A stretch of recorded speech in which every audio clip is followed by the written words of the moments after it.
Un mécanicien répara le vélo cassé d'une petite fille pauvre. Le lendemain, l'arrivée d'un étranger changea tout. Jack Reynolds essuya la graisse de ses mains et poussa un profond soupir. C'était une autre journée solitaire dans son petit atelier de réparation de vélos, situé en périphérie de la ville. Les affaires étaient lentes, les factures s'accumulaient, mais Jack n'était pas du genre à refuser de l'aide, surtout à un enfant dans le besoin.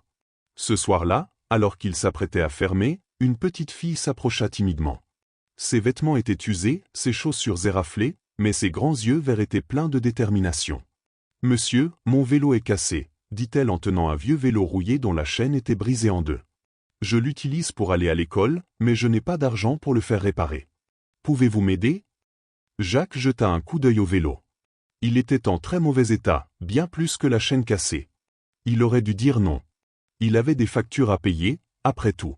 Mais quelque chose dans la voix de la petite fille l'en empêcha. « Reviens demain, petite », dit-il avec un petit sourire. « Je vais voir ce que je peux faire. » Ce soir-là, Jack travailla tard pour réparer le vélo du mieux qu'il pouvait.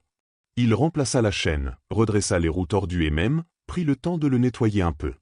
Au matin, le vélo était comme neuf. Quand la petite fille, Emily, revint, son visage s'illumina d'émerveillement. « Vous l'avez réparé » s'exclama-t-elle.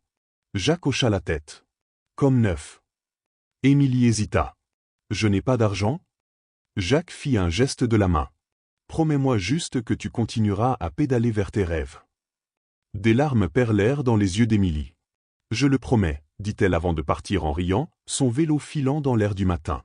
Jack sourit en la regardant disparaître dans la rue, mais la chaleur dans son cœur ne changeait pas la réalité de ses propres difficultés. Son atelier était en train de sombrer. Combien de temps encore pourrait-il continuer ainsi? Puis, tout changea. Le lendemain, une voiture noire et élégante s'arrêta devant son atelier. Un homme bien habillé en sortit, scrutant le garage de ses yeux bleus perçants. Jack n'avait aucune idée de qui il était. « Vous êtes Jack Reynolds » demanda l'homme. Jack hocha la tête. « C'est moi. Comment puis-je vous aider » L'homme sourit. « En fait, c'est moi qui suis ici pour vous aider. » Jack fronça les sourcils. « Je ne comprends pas. » L'homme prit une profonde inspiration.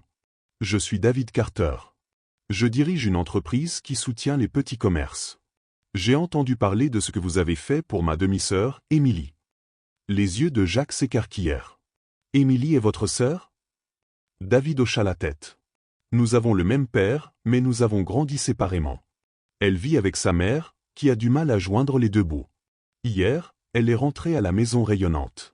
Elle m'a raconté comment un mécanicien avait réparé son vélo sans rien demander en retour.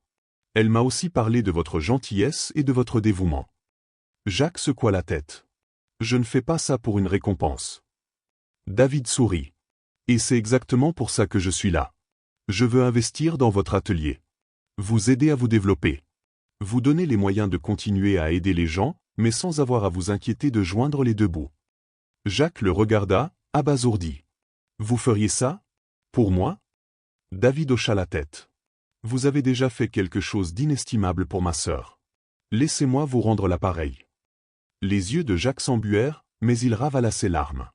Pendant tant d'années, il avait donné sans jamais attendre quoi que ce soit en retour. Maintenant, sa gentillesse lui était retournée.